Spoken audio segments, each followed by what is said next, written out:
दोस्तों, कुछ दिन उसी वन में रहकर फिर धर्मज्ञ पांडव, ब्राह्मण तथा दूसरे साथियों के सहित वहां से चल दिए। इंद्रसेन आदि सेवक भी उनके साथ हो लिए। फिर जिस मार्ग में शुद्ध अन्न और स्वच्छ जल का सुपास था, उससे चलकर वे काम्यक वन के पवित्र आश्रम में पहुंच गए।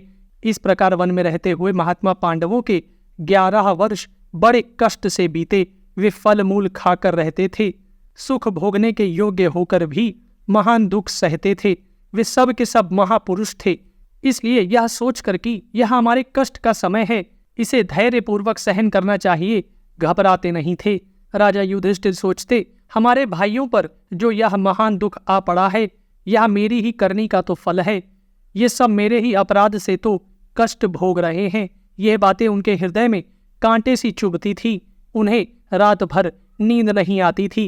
अर्जुन, भीम, नकुल, सहदेव और द्रौपदी भी राजा युधिष्ठिर का मुंह देखकर सारा कष्ट धैर्यपूर्वक सह लेते थे। मुख पर दुख का भाव नहीं प्रकट होने देते थे। उत्साह युक्त चेष्टाओं से उनके शरीर का भाव ही बदल गया था। एक समय की बात है, सत्यवती नंदन व्यास जी पांडवों को देखने के लिए वहां आए। उन्हें आते देख युधिष्ठिर आगे बढ़कर बड़े सत्कार के साथ लिवा लाए। उन्हें आदरपूर्वक एक आसन पर बैठाया और भक्ति भाव से प्रणाम करके प्रसन्न किया। फिर स्वयं भी सेवा के विचार से विनयपूर्वक उनके पास बैठ गए। अपने पौत्रों को वनवास के कष्ट से दुर्बल और जंगली फल मूल खाकर जीवन निर्वाह करते देख व्यास जी की आंखों में आंसू भर आए। वे गदगद कंठ से बोले, महाबाहु युधिष्ठिर, सुनो, संसार में तपस्या के बिना अर्थात कष्ट उठाए बिना किसी को भी उच्च कोटि का सुख नहीं मिलता। तप से ही महत पद यानी ब्रह्म की प्राप्ति होती है। कहाँ तक कहें, तुम थोड़े में ही इतना ही जान लो कि ऐसी कोई वस्तु नहीं है जो तपस्या से ना मिल सके। सत्य, सरलता, क्रोध का अभाव, देवता और अतिथियों को देकर अन्नादि ग्रहण करना, इंद्रियों और मन को वश में रखना, दूसरों के दोष ना देखना, किसी जीव की हिंसा ना करना, बाहर भीतर की पवित्रता रखना, ये सद्गुण मनुष्य को पवित्र करने वाले हैं। इनसे अभ्युदय और निःश्रेयस की सिद्धि होती है। जो लोग इन धर्मों का पालन ना कर अधर्म में रुचि रखने वाले हैं, उन्हें पशु पक्षी आदि तिर्यक योनियों में जन्म लेना पड़ता है। उन कष्टदायक योनियों में जन्म लेकर वे कभी सुख नहीं पाते। इस लोक में जो कुछ कर्म किया जाता है, उसका फल परलोक में भोगना पड़ता है। इसलिए अपने शरीर को तप और नियमों के पालन में लगाना चाहिए। राजन, समय पर यदि कोई ऋषि मुनि या अतिथि आ जाए तो प्रसन्न होकर अपनी शक्ति के अनुसार उसे दान दें। विधिवत पूजा करके उसे प्रणाम करें और मन में कभी मत्सर यानी द्वेष को स्थान न दें। युधिष्ठिर ने पूछा, महामुनि, दान और तपस्या में किसका फल अधिक है और इन दोनों में कौन कठिन है? व्यास जी ने कहा, राजन, दान से बढ़कर कठिन कार्य इस पृथ्वी पर दूसरा कोई नहीं है। लोगों को धन का लोभ विशेष होता है। धन मिलता भी बड़े कष्ट से है। उत्साही मनुष्य धन के लिए अपने प्यारे प्राणों का भी मोह छोड़कर जंगलों में भटकते हैं, समुद्र में गोते लगाते हैं। कोई खेती करते और कोई गौवे पालते हैं। कोई लोग तो धन की इच्छा से दूसरों की दास्ता भी स्वीकार कर लेते हैं। इस प्रकार कष्ट सहकर कमाए हुए धन का त्याग बड़ा ही कठिन है। अतः दान से दुष्कर कोई कार्य नहीं है। इसलिए मैं दान को सर्वश्रेष्ठ मानता हूँ। उसमें भी यदि धन न्याय से कमाया गया हो और उत्तम देश, काल तथा पात्र का विचार करके उसका दान किया जाए तो इसका और भी अधिक महत्व समझना चाहिए। अन्यायपूर्वक प्राप्त किए हुए धन से जो दान धर्म किया जाता है, वह कर्ता की महान भय से रक्षा नहीं करता। युधिष्ठिर, यदि अच्छे समय पर शुद्ध भाव से सत्पात्र का थोड़ा भी दान दिया जाए तो परलोक में उसका अनंत फल होता है। इस विषय में जानकार लोग एक पुराने इतिहास का उदाहरण दिया करते हैं कि मुद्गल ऋषि ने 1 द्रोण धान का दान करके महान फल प्राप्त किया था। दोस्तों, युधिष्ठिर ने पूछा, भगवान, महात्मा मुद्गल ने 1 द्रोण धान का दान कैसे और किस विधि से किया था तथा वह दान किसे दिया गया था, यह सब मुझे बताइए। व्यास जी बोले, राजन, कुरुक्षेत्र में एक मुद्गल नामक ऋषि रहते थे। वे बड़े धर्मात्मा और जितेंद्रिय थे। सदा सत्य बोलते, किसी की भी निंदा नहीं करते थे। अतिथियों की सेवा का उन्होंने व्रत ले रखा था। बड़े कर्मनिष्ठ और तपस्वी महात्मा थे। शील और पुंछ वृत्ति से ही उनकी जीविका चलती थी। वे 15 दिनों में 1 द्रोण धान इकट्ठा कर लेते थे। उसी से इष्टिकृत नामक यज्ञ करते थे और 15वें दिन प्रत्येक अमावस्या तथा पूर्णिमा को दर्श पौर्णमास याग किया करते थे। यज्ञों में देवता और अतिथियों को देने से जो अन्न बचता उसी से परिवार सहित निर्वाह करते थे। घर में स्त्री थी, पुत्र था और वे स्वयं थे। तीनों एक पक्ष में एक ही दिन भोजन करते थे। उनका प्रभाव ऐसा था कि प्रत्येक पर्व के दिन देवराज इंद्र देवताओं के सहित उनके यज्ञ में साक्षात उपस्थित होकर अपना भाग लेते थे। इस प्रकार मुनि वृत्ति से रहना और प्रसन्न चित्त से अतिथियों को अन्न देना, यही उनके जीवन का व्रत था। किसी के प्रति द्वेष न रखकर बड़े शुद्ध भाव से वे दान करते थे। इसलिए वह 1 द्रोण अन्न 15 दिन के भीतर कभी घटता नहीं था, बराबर बढ़ता रहता था। दरवाजे पर अतिथि देखकर उस अन्न में अवश्य वृद्धि हो जाती थी। सैकड़ों ब्राह्मण और विद्वान उसमें से भोजन पाते, पर कमी नहीं आती। मुनि के इस व्रत की ख्याति बहुत दूर तक फैल चुकी थी। एक दिन उनकी कीर्ति कथा दुर्वासा मुनि के कानों में पड़ी। वे नंग धड़ंग पागलों सा वेश बनाए, मूड मुड़ाए, कटु वचन कहते हुए वहां आ पहुंचे। आते ही बोले, विप्रवर, आपको मालूम होना चाहिए कि मैं भोजन की इच्छा से यहाँ आया हूँ। मुद्गल मुनि ने कहा, मैं आपका स्वागत करता हूँ और पाद्य, अर्घ्य, आचमनीय आदि पूजन की सामग्री भेंट की। तत्पश्चात उन्होंने अपने भूखे अतिथि को बड़ी श्रद्धा से भोजन परोसकर जिमाया। श्रद्धा से प्राप्त हुआ वह अन्न बड़ा सरस लगा। मुनि भूखे तो थे ही, सब खा गए। मुद्गल उन्हें बराबर अन्न देते रहे और वे उसे हड़प करते रहे। अंत में जब उठने लगे तो जो कुछ जूठा अन्न बचा था उसे अपने शरीर में लपेट लिया और जिधर से आए थे उधर ही निकल गए। इसी प्रकार दूसरे पर्व पर भी आए और भोजन करके चले गए। मुद्गल मुनि को परिवार सहित भूखा रह जाना पड़ा। फिर वे अन्न के दानों का संग्रह करने लगे। स्त्री और पुत्र ने भी उनका साथ दिया।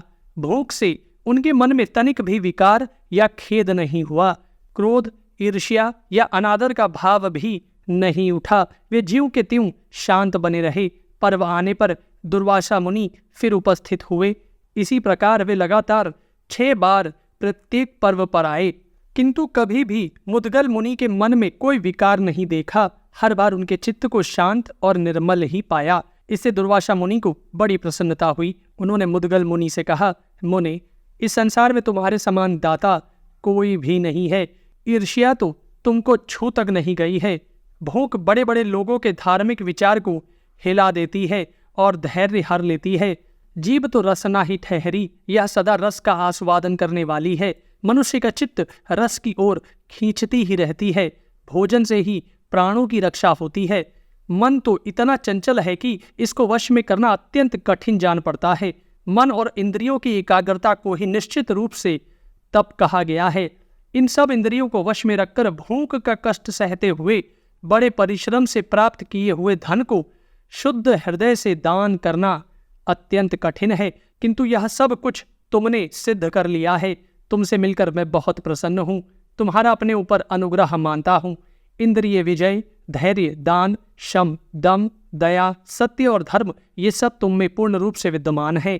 तुमने अपने शुभ कर्मों से सभी लोगों को जीत लिया, परम पद प्राप्त कर लिया है। देवता भी तुम्हारे दान की महिमा गा गाकर उसकी सर्वत्र घोषणा करते रहते हैं। दुर्वासा मुनि इस प्रकार बात कर ही रहे थे कि देवताओं का दूत एक विमान के साथ वहां आ पहुंचा। उसमें दिव्य हंस और सारस जुते हुए थे और उससे दिव्य सुगंध फैल रही थी। वह देखने में बड़ा ही विचित्र और इच्छा अनुसार चलने वाला था। देवदूत ने महर्षि मुद्गल से कहा, मुनि, यह विमान आपको शुभ कर्मों से प्राप्त हुआ है, इस पर बैठिए, आप सिद्ध हो चुके हैं।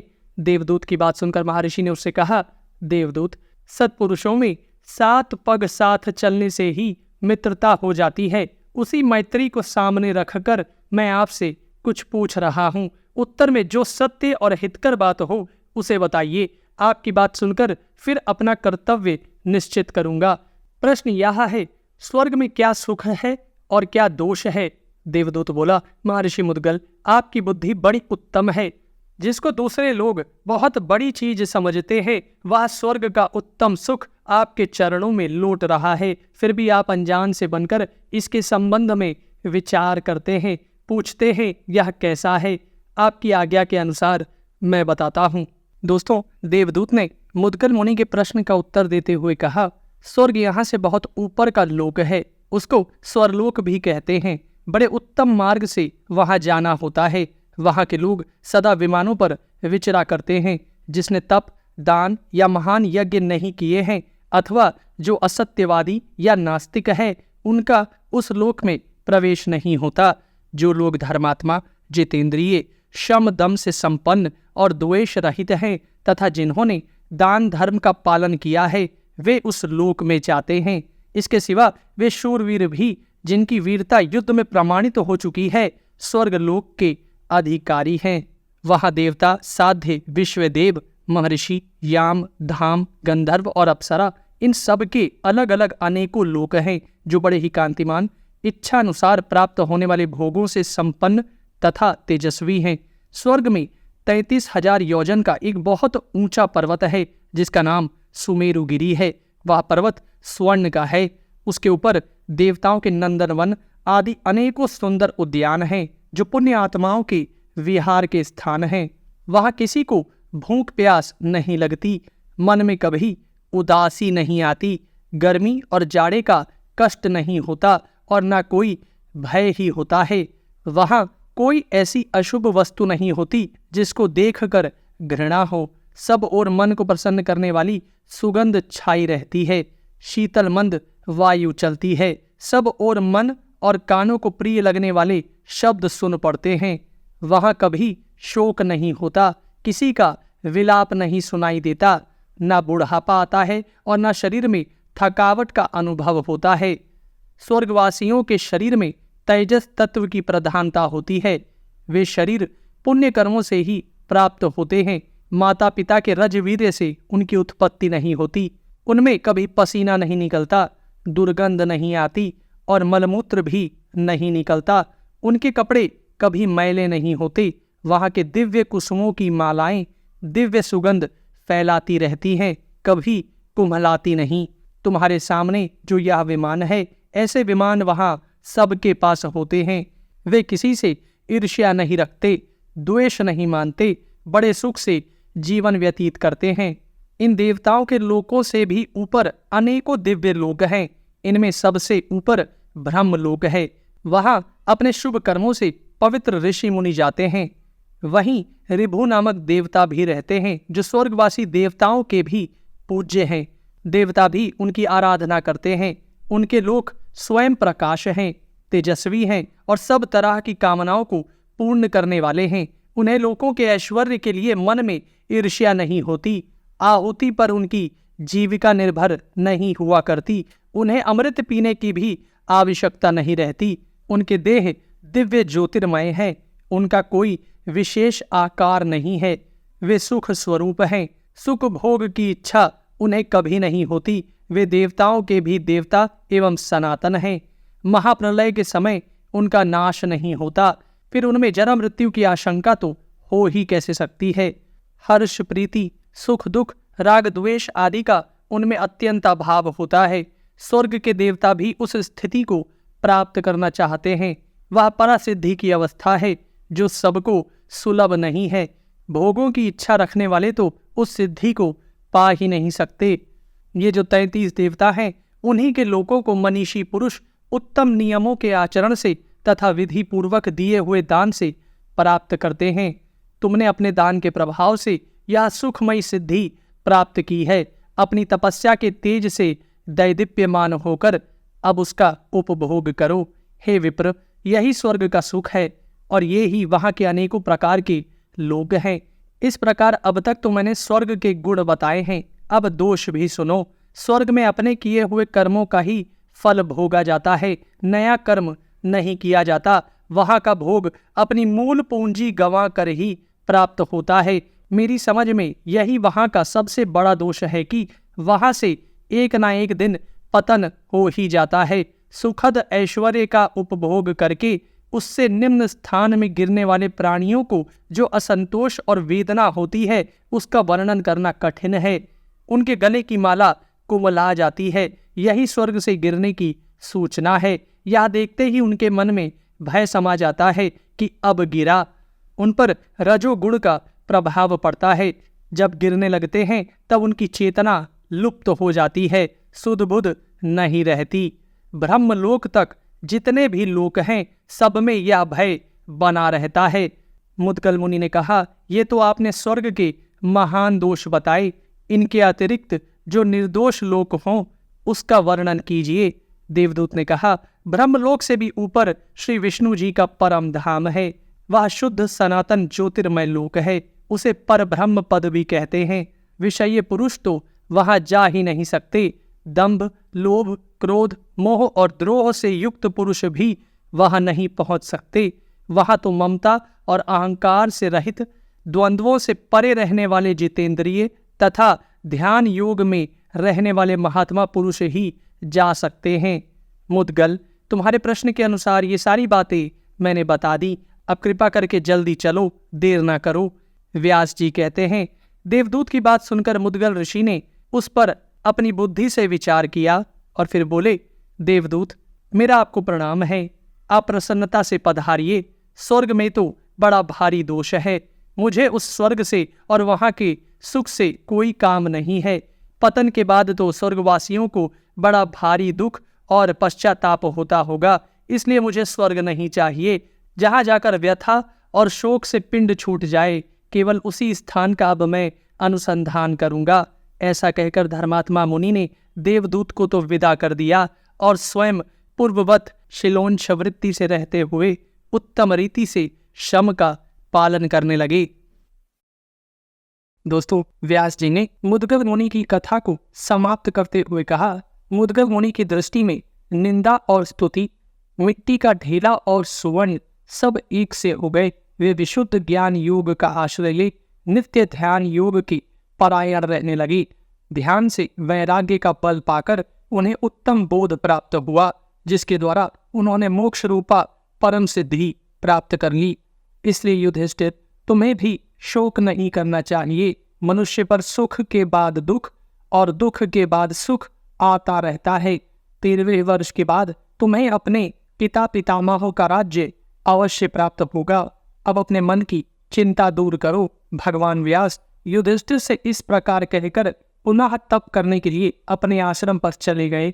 हम अपने सभी व्यूअर्स से अनुरोध करते हैं कि कृपा कर इस पुण्य कार्य में हमारा सहयोग दें। दोस्तों, अगर हमारे वीडियोस आपको पसंद आते हैं तो कृपया कर उन्हें शेयर जरूर करें